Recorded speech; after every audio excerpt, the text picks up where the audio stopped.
نحمده ونصلي على رسوله الكريم اما بعد۔ صحیح بخاری کتاب الزکوٰۃ باب نمبر 50 حدیث نمبر 1469۔ باب الاستعفاف عن المسألہ، باب ہے سوال کرنے سے اپنے آپ کو بچانا، سوال سے محفوظ رکھنا۔ قال حدثنا عبد الله بن يوسف قال اخبرنا مالك عن ابن شهاب عن عطاء بن يزيد الليثي عن ابي سعيد الخدري رضي الله عنه ان ناسا من الانصار، سیدنا ابو سعید خدری رضی اللہ تعالیٰ عنہ فرماتے ہیں انصار کے کچھ لوگ آئے، سألوا رسول اللہ صلی اللہ علیہ وسلم فآتاہم، انہوں نے رسول اللہ صلی اللہ علیہ وسلم سے سوال کیا، کچھ مانگا، آپ نے ان کو دے دیا۔ ثم سألوا فآتاہم، پھر کچھ دیر بعد دوبارہ پھر وہ آئے، انہوں نے سوال کیا پھر آپ نے دے دیا۔ ثم سألوا فآتاہم، پھر انہوں نے سوال کیا پھر آپ نے دے دیا۔ یعنی 3 مرتبہ وقفے سے یا کچھ ایام کے بعد وہ آتے رہے، اپنے ضرورت کے مطابق سوال کیا اور آپ دیتے رہے، حتی نافذ ما عنده، یہاں تک ختم ہو گیا جو کچھ آپ کے پاس تھا، جو مال آپ کے پاس تھا وہ ختم ہو گیا۔ وقال ما یکون عندی من خیر، پھر آپ نے فرمایا کہ نہیں ہے کہ میرے پاس کوئی مال ہو، فلن ادخر عنکم، اور میں تم سے ذخیرہ بنا کر رکھ لوں، ایسی بات نہیں ہے کہ میرے پاس کوئی مال ہو اور میں تمہیں نہ دوں اور سٹا کر کے رکھ لوں، ایسی بات نہیں، مال ہی ختم ہو گیا ہے۔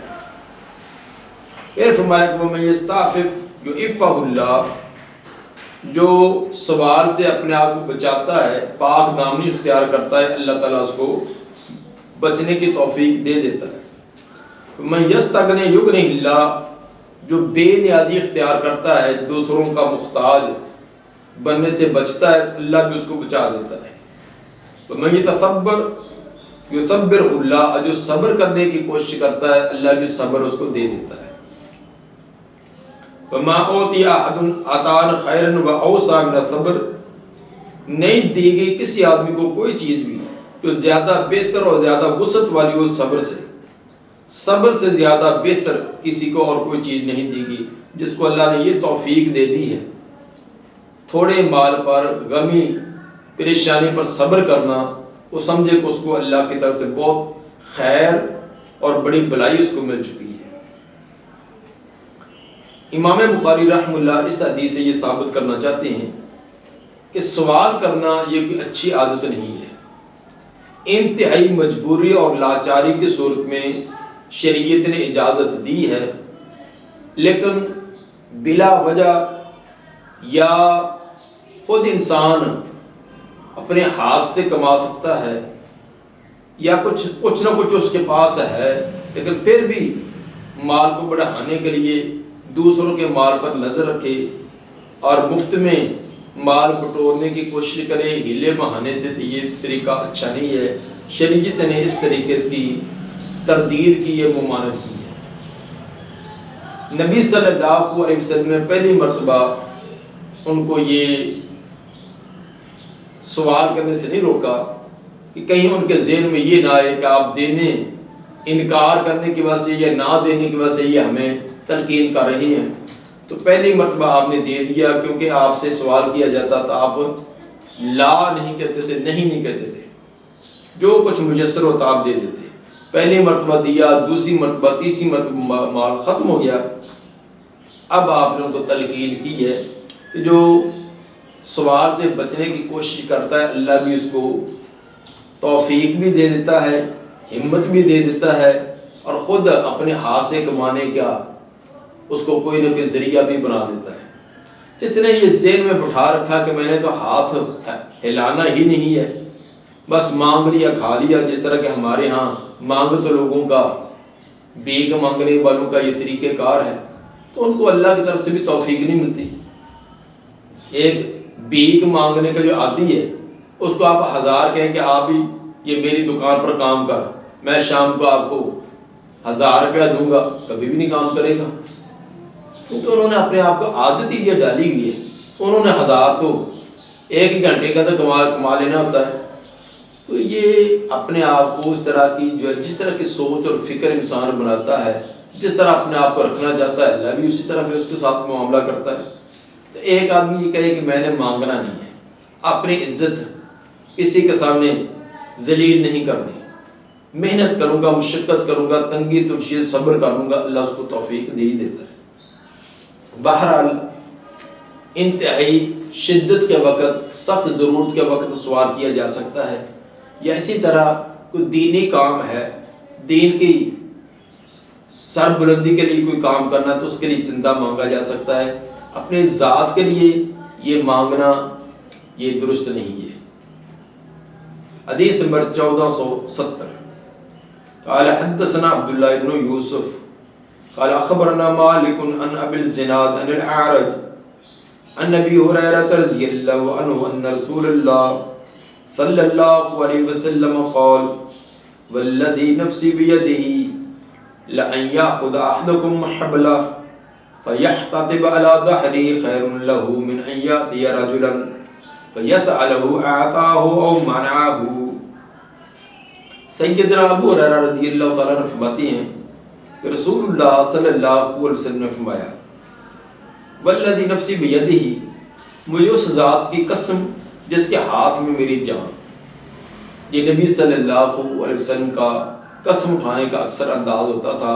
جب زوردار کوئی بات کرنی ہے، بڑی تاکید والی بات کرنی ہے، اس انداز میں قسم اٹھاتے، اس ذات کی قسم جس کے قبضہ میں میری جان ہے. لَأَنْ يَأْخُذَ أَحَدُكُمْ حَبْلَهُ، تو میں سے کوئی ایک اپنے رسی لے، حبل رسی لے، فَيَحْتَطِبَ عَلَى ظَهْرِهِ، تو لکڑیاں اٹھا کر لائے اپنی پیٹھ پر، اپنی کمر پر، اپنی سر پر لکڑیاں اٹھا کر جنگل سے کاٹ کر لائے. خیر لہ من ان یاتی رجلا، یہ اس سے بہتر ہے وہ کسی آدمی کے پاس جائے، فیسأل، سے سوال کرے، بھیک مانگے، اعطاؤ او منعہ، پھر اس کی مرضی وہ اس کو دے یا نہ دے. مانگنے سے لازم تو نہیں کہ آگے والا لازمی دے گئی. یہ اپنی عزت داؤ پر لگائے، اپنے آپ کو ذلیل اس کے سامنے کرے، بھیک مانگے، منہ کو ٹیڑھا میڑھا کرے، پھر اس کی مرضی اس کو دے نہ دے، اور دیا بھی تو پتہ نہیں اس کی ضرورت پوری اس سے ہوگی یا نہیں ہوگی. تو اس سے کیا ہی بہتر ہے کہ اللہ نے ہاتھ پاؤں دیے ہیں، صحت دی ہے، جنگل میں جائے، لکڑیاں کاٹے اور لا کر اس کو بیچ کر اپنی ضرورت پوری کرے. اور جنگل سے لکڑیاں کاٹ کر لانا، اس کے لیے کسی بڑے کی مہارت کی ضرورت اور تجربے کی ضرورت بھی نہیں، کوئی آدمی بھی جا کر سکتا ہے. آج کے دور کے اندر کوئی اور 20 کام ہے، انسان جو ہے کہیں مزدوری کرے، کوئی اور کام کر لے، کوئی چھوٹا موٹا کوئی دکان لگا لے، کوئی ریڑھی ٹھیلا لگا لے، کوئی بھی کر سکتا ہے. باہر دوسرے کے سامنے بھیک مانگنا ہاتھ پھیلانے سے بہتر ہے وہ اپنے ہاتھ سے محنت اور مشقت کرے. اسلام نے یہ اجازت نہیں دی کہ لوگ دوسروں کے سامنے ہاتھ پھیلائیں اور مانگتے رہیں. حدیث نمبر 1471. قال حدثنا موسیٰ حدثنا وحيب بن حدثنا هشام عن أبي عن الزبير بن العوام رضي الله عنه عن النبي صلى الله عليه وسلم قال لأن يأخذ أحدكم حبله ويأتي بحزمة الحطب على ظهره. یہ روایت حضرت زبیر بن عوام رضی اللہ تعالیٰ عنہ سے اور وہ نبی صلی اللہ علیہ وسلم سے بیان کرتے ہیں. فرمایا کہ لأن يأخذ أحدكم حبله، تو میں سے کوئی ایک رسی لے، فیاتی بحزمۃ الحطب علی ظہری، تو لکڑی کا بنڈل اٹھا کر اپنے کمر پر اٹھا کر لائے، فیبیع، اس کو بیچے، فیکف اللہ بہا وجہہ، اور اس کا اللہ چہرہ اس کا اللہ بچا دے، ذلت اور رسوائی سے اس کا چہرہ بھیک کی ذلت سے بچا دے.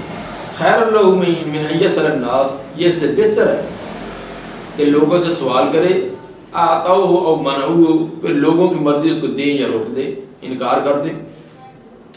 تو مطلب یہ ہے کہ حتی الامکان دوسروں کے سامنے ہاتھ نہ پھیلایا جائے، یہ اپنے آپ کو ایک ذلیل کرنا ہے. فیکف اللہ بہوجہ، اللہ اس کا چہرہ بچا لے. تو یہ سوال بھی کوئی معمولی بات نہیں ہوتی، یہ کہ اپنے آپ کو بڑی ذلیل کرنا ہوتا ہے. جس طرح کہ عربی میں شاعر کہتا ہے وذقت مرارت الاشیاء ترا فما طعم امر من السوال، کہتا ہے میں نے بڑی چیزوں کے ذائقے چکے ہیں لیکن دوسروں سے بھیک مانگ رہے سوال کرنے کا ذائقہ بہت ہی کڑوا ہے۔ حسن قول نعم من بعد لا وقبیح قول لا بعد نعم، نعم کہنے کے بعد ہاں کرنے کے بعد پھر لا کہہ دینا، انکار کر دینا، یہ بہت ہی بری حرکت ہے۔ پہلے کسی کو کہہ دی کہ ہاں میں تیرا تعاون کروں گا، تجھے دوں گا، پھر میں بعد میں انکار کر دینا، یہ انتہائی بری خصلت ہے۔ ہاں البتہ وقبیح، کسی کو پہلے لا کہہ دیا، پہلے انکار کر دیا، پھر بھی دے دینا، پہلے معذرت کر لی پھر دے دینا، یہ اچھی ایک عادت ہے۔ ان لا بعد نعم فاحشۃ، لا کہنے کے بعد نعم کہہ دینا یہ اچھی ایک، ہاں لا جو ہے نعم کہنے کے بعد ہاں کرنے کے بعد نہ انکار کر دینا، پہلے ہاں کر دی پھر انکار کر دیا، یہ انتہائی انسان کی فوش حرکت ہے، غلط حرکت ہے۔ بلا ابتدا، کہتا ہے کہ ابتدا سے تو لا کہہ دے کہ نہیں ہے۔ اذا خفت نادمی، جب تجھے شرمندگی کا کوئی خیال ہو، وہاں تجھے کوئی ڈر ہو، تجھے ڈر ہے کہ میں نہیں دے سکوں گا، ابتدا میں نفی کر دے، انکار کر دے، تو پہلے کہہ دینا ہاں کرنے کے بعد نہ کرنا، یہ بہت بری بات ہے۔ ہاں پہلے نہ کر کے اگر ہاں کر دی پھر یہ اچھی بات ہے۔ بہرحال مطلب یہ ہے کہ کسی کے سامنے بھیک مانگنا، سوال کرنا یہ اچھا طریقہ نہیں ہے۔ حدیث نمبر 1472، قال حدثنا عبدان اخبرنا عبد الله اخبرنا يونس عن الزهري عن عروة بن الزبير وسعيد بن المسيب ان حكيم بن حزام رضي الله عنه قال سألت رسول الله صلى الله عليه وسلم فأعطاني۔ حکیم بن حزام رضی اللہ تعالیٰ فرماتے ہیں میں نے رسول اللہ صلی اللہ علیہ وسلم سے سوال کیا تو آپ نے مجھے دیا۔ ثم سألت، کچھ دنوں کے بعد میں نے پھر سوال کر دیا، فآتانی، آپ نے پھر مجھے دے دیا۔ ثم سألت، پھر میں نے سوال کیا، فآتانی، تو آپ نے مجھے دیا۔ ثم قال، پھر آپ نے فرمایا یا حکیم ان هذا المال خاضرۃ حلوۃ، یہ دنیا کا مال یہ بڑا سرسبز ہے، بڑا میٹھا ہے، دیکھنے میں بڑا بھلا لگتا ہے کہ زیادہ مال آ رہا ہے، زیادہ سبز چیز کی طرف زیادہ دل مائل ہوتا ہے، خشک کی بجائے سیاہ کی بجائے سرسبز چیز اس کی طرف دل کیسے مائل ہوتا ہے، اس طرح کڑوی کے بنسبت میٹھی چیز کی طرف دل کا زیادہ مائل ہونا ہوتا ہے۔ یہ دنیا کا مال بڑا سرسبز و شاداب و بڑا میٹھا ہے۔ فمن اخذ بسخاوت نفس، جس نے اس کو اپنے نفس کی سخاوت کے ساتھ لیا، لالچ طمع ہرس نہ ہو، اپنی ضرورت کے مطابق لے لیا، بورے کلوفی ہے تو اس کے لیے اس کے مال میں برکتیں کی جاتی ہیں۔ من اخذ بشراف نفس، اور جس نے لیا اپنے نفس کی لالچ و طمع کے ساتھ، لم یبار کلوفی ہے، اس کے اندر برکت نہیں کی جاتی۔ جو لالچ طمع اور میرے 99 کے چکر میں رہے اس کے لیے برکتیں نہیں ہیں۔ کالذی یاکل ولا یشبع، وہ اس کی طرح جو کھائے اور سیر نہ ہو، جو کھاتا جاتا ہے سیر نہیں ہوتا۔ تو اسی طرح بعض ایسے دنیا کے حریص ہوتے ہیں، ان کو جتنا بھی مال آتا جائے ان کی نظر آگے بڑھتی جاتی ہے۔ پھر فرمایا کہ الید العلیٰ خیر من الید السفلیٰ، اوپر والا ہاتھ یہ نیچے والے ہاتھ سے بہتر ہے۔ نیچے والا ہاتھ مانگنے والا، اوپر والا دینے والا، اوپر والا ہاتھ دینے والا بہتر ہے، اس لیے دینے والے بنو، مانگنے والے نہ بنو۔ اعلیٰ حکیم، حکیم رضی اللہ تعالیٰ فرماتے ہیں فقلت یا رسول اللہ والذی بعثک بالحق لا ارض احدا بعدک شیئا۔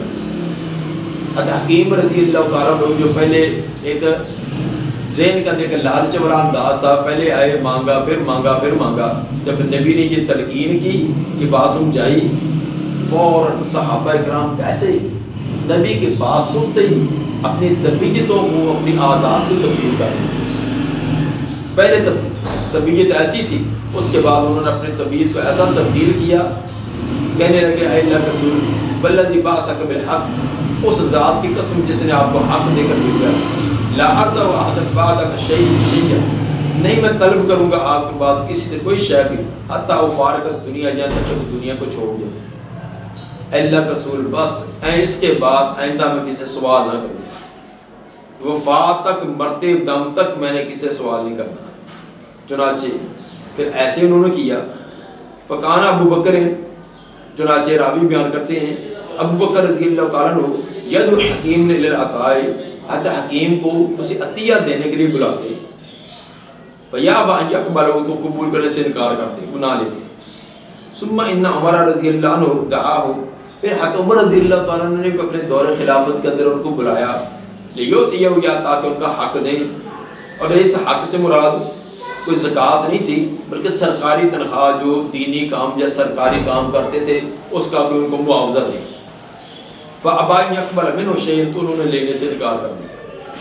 فقال عمر، حضرت عمر رضی اللہ تعالیٰ نے لوگوں کو مخاطب کر کے بتلایا، انی اشہدکم یا معشر المسلمین، اے مسلمانوں کی گروہ اور جماعت میں تمہیں گواہ بناتا ہوں اس بات پر، الحکیم حکیم پر، کہ انی عارض علیہ حق کو، میں اس کا حق اس پر پیش کرتا ہوں، من حاضر الفیس، مال فیع میں سے، مال غنیمت اور مال فیع میں سے جو اس کا حق مانتا ہے میں اس کو دیتا ہوں۔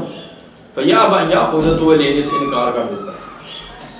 فلم یرد حکیم احد من الناس بعد رسول اللہ صلی اللہ علیہ وسلم، بس نہیں طلب کی حکیم نے کسی ایک سے لوگوں میں سے رسول اللہ صلی اللہ علیہ وسلم کے بعد، حتیٰ توفیہ، تاکہ وفات تک انہوں نے کسی سے سوال نہ کیا۔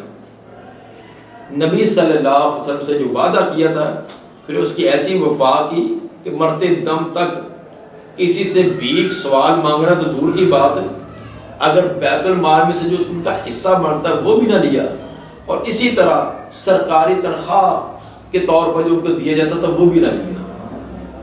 چنانچہ ابو بکر صدیق رضی اللہ تعالیٰ کے دور سے لے کر حضرت امیر معاویہ رضی اللہ تعالیٰ کے دور خلافت تک، امیر معاویہ رضی اللہ تعالیٰ کے ابتدائی 10 سال تک، ان کے 10ویں ان کی خلافت کے، ان کے امارت کے 10ویں سال میں حکیم رضی اللہ تعالیٰ کی وفات ہوئی ہے، اس وقت تک دین کے کام سر انجام دیتے رہے، کام کرتے رہے، لیکن کبھی انہوں نے کچھ تنخواہ تک بھی وصول نہ کی۔ اور اسحاق بن راہویہ نے اپنی مسند میں امام معمر سے اور ابو زہری سے یہ روایت لائے ہیں، اس کے آخر میں یہ بھی ہے کہ جب حکیم بن حزام رضی اللہ تعالیٰ عنہ فوت ہوئے ہیں تو قریشی لوگوں میں سے بڑے مالدار تھے، حالانکہ انہوں نے کبھی بھی سوال نہ کیا تھا، صرف فی سبیل اللہ کام کرتے، بیت المال میں سے جو ان کا حق بنتا تھا وہ بھی وصول نہ کیا، کیونکہ نبی سے وعدہ کیا تھا، اور اس کی برکت کی وجہ سے اللہ نے پھر اتنا مال دیا کہ وفات کے وقت قریشیوں میں سے یہ سب سے زیادہ مالدار تھے۔ تو یہ نہیں کہ انہوں نے اپنا حصہ نہیں لیا چھوڑ دیا تو اللہ نے بھی ان کے لیے تنگی کر دی، اللہ نے پھر اپنی رحمت سے ان کو برکتیں بھی اسی طرح عطا کی تھی۔ تو انسان جب اللہ پر نظر رکھ کر، اللہ پر اعتماد و توکل کر کے محنت کوشش کرتا ہے، اور لوگوں کی نظروں پر، اس کی لوگوں کی جیب پر نظر نہیں ہوتی، تو اللہ تعالیٰ اس کو برکتوں سے نوازتا ہے۔ باب نمبر 51، باب من آتاہ اللہ شیء من غیر مسألۃ ولا اشراف نفس، باب ہے جس کو اللہ تعالیٰ نے کوئی شے دی، نہ اس نے سوال کیا تھا، نہ اس کو کوئی لالچ اور طمع تھا، کوئی دین کا کام ہے، کوئی اور کام ہے، تو اس کے اندر روپے پیسے کی طرف اس کی نظر نہیں تھی، اس نے وہ کام کرنا تھا، وہ کام دینی ہے، قومی ہے، تو پھر بھی اس کو کچھ مل گیا ہے، لالچ طمع مطالبہ نہیں تھا، تو وہ ٹھیک ہے، لے، یہ تو اللہ تعالیٰ کی حقائق فضل ہے۔ باب ہے جس کو اللہ نے دیا کچھ مال، کوئی شے، بغیر سوال کرنے کے، بلا اشراف نفس، اور بغیر نفس کے اندر لالچ و طمع کرنے کے۔ سورہ زاریات کی آیت نمبر 19 میں اللہ نے فرمایا فی اموالہم حق للسائل والمحروم، اور ان کے مالوں کے اندر سوالی کے لیے اور جو سوال نہیں کرتے ان کے لیے ان کا ایک حق ہوتا ہے۔ اس کے اندر سائل اور غیر سائل کو دینے والا قابل مدح بیان کیا گیا ہے، جو سوال کرنے والوں کو دیتا ہے اور جو سوال نہیں کرتا ان کو دیتا، اس کی مدح اور تعریف کے لیے۔ تو جس کو دیا جائے گا وہ قابل مذمت کیوں ہوگا؟ جس کو دیا جائے، خواہ اس نے سوال کر کے لیا ہے یا بغیر سوال کے اس کو دیا گیا، تو وہ بھی قابل مذمت نہیں ہے۔ وہ ہے کہ امام بخاری رحمہ اللہ کا استدلال یہ ہے۔ کہ جس طرح دینے والا وہ قابل مدح ہے، خواہ وہ سوالی کو دے یا غیر سوالی کو، اسی طرح لینے والا خواہ اس کے سے سوال کر کے لیا یا بغیر سوال کے، تو وہ قابل مذمت نہیں ہوگا۔ لیکن اس کے اندر وہ پیچھے والی دو باتیں کہ مانگنے والا اور لالچ و طمع رکھنے والا نہ ہو، بلکہ اپنی ضرورت کے تحت اس نے اگر لیا ہے تو اس کا لینا یہ درست ہے۔ حدیث نمبر 1473 قال حدثنا يحيى بن بكير حدثنا الليث عن يونس عن الزهري عن سالم ان عبد الله بن عمر رضي الله عنهما قال سمعت عمر يقول كان رسول الله صلى الله عليه وسلم يؤتيني العطاء۔ عمر رضی اللہ تعالیٰ فرماتے ہیں کہ مجھے رسول اللہ صلی اللہ علیہ وسلم کوئی عطیہ دیتے، فاقول آت من هو افقر الیہ منی، تو میں آگے سے کہتا ہے کہ اللہ کے رسول یہ اس کو دیجیے جو مجھ سے زیادہ محتاج ہے، تو میرا تو الحمدللہ بسر اوقات ہو رہی ہے، گزارا ہو رہا ہے، جو مجھ سے زیادہ محتاج ہے اس کو دے دیجیے۔ فقال، آپ فرماتے خود ہو، آپ لے لو، جو میں آپ کو دیتا ہوں آپ لیں اس کو۔ اذا جاءک من هذا المال شیء، جب تیرے پاس اس مال میں سے کوئی شے آئے، وانت غیر مشرف ولا سائل، تو اس پر لالچ اور طمع کرنے والا نہ ہو اور نہ سوال کرنے والا ہو، فخود تو اس کو لے لے۔ ومالا، جو ایسے نہ آئے، فلا تتبع نفسک، پھر اپنا نفس اس کے پیچھے نہ لگا۔ آپ نے فرمایا کہ اگر بغیر لالچ کے، بغیر سوال کے تیرے پاس جو مال ملتا تو اس کو وصول کر لے، لے لے، ضرورت ہے تو اس کو پورا کر، نہیں ہے تو اس کو آگے صدقہ خیرات کر دینا۔ ہاں البتہ جو جس کی مانت ہے، جو ناپسند ہے، وہ ہے کہ سوال کرنا، لالچ طمع کرنا، یہی نظر رکھنا کہ میں یہ کام کرتا ہوں تو مجھے فلاں ملے گا، فلاں ملے گا، یہ ایسا نہ ہو۔ نبی صلی اللہ علیہ وسلم جو عمر رضی اللہ عنہ کو دے رہے تھے، یہ عطیہ جو ہے یہ عامل ہونے کی وجہ سے تھا، جو انہوں نے کسی کام کے لیے آپ نے بھیجا تھا، اس کا کوئی عوضہ نہ دیا۔ یہ صدقے کا مال نہیں تھا، جیسا کہ صحیح مسلم کا حدیث نمبر 1045 میں اس کی صراحت بھی ہے کہ وہ کسی کام کے لیے آپ نے بھیجا تھا، وہ کام کر کے آئے ہیں تو آپ نے ان کو کچھ کی مزدوری اور ان کے کام کا کچھ نہ کچھ عوضہ نہ دیا۔ اس پر انہوں نے کہا تھا کہ اللہ کے رسول مجھ سے جو زیادہ ضرورت مند اس کو دے دیجیے، لیکن آپ نے ان کو دیا۔ تو ثابت ہوا بغیر مانگنے کے، بغیر لالچ و طمع کے اگر مال آتا ہے، مال ملتا ہے، یہ اللہ کا فضل ہے، لے لینا چاہیے۔ پھر اگر اس کو اپنی ذاتی ضرورت ہے تو اپنی ذاتی ضرورت میں استعمال کر لے، تو ذاتی ضرورت اس کو نہیں ہے تو کسی اور غریب مسکین کو دے کر اپنا اجر و ثواب کما سکتا ہے۔ دعا ہے کہ اللہ تعالیٰ نبی صلی اللہ علیہ وسلم کے فرامین کے مطابق ہمیں لالچ، طمع، حرص، بھیک مانگنا، دوسروں کے مال پر نظر رکھنا، اس سے محفوظ رکھے، اپنی محنت سے، اپنی ہمت سے کمانے کی، حلال طیب رزق کمانے کی توفیق عطا فرمائے۔ سبحان ربک رب العزت عما یصفون، والسلام علی المرسلین، الحمد للہ۔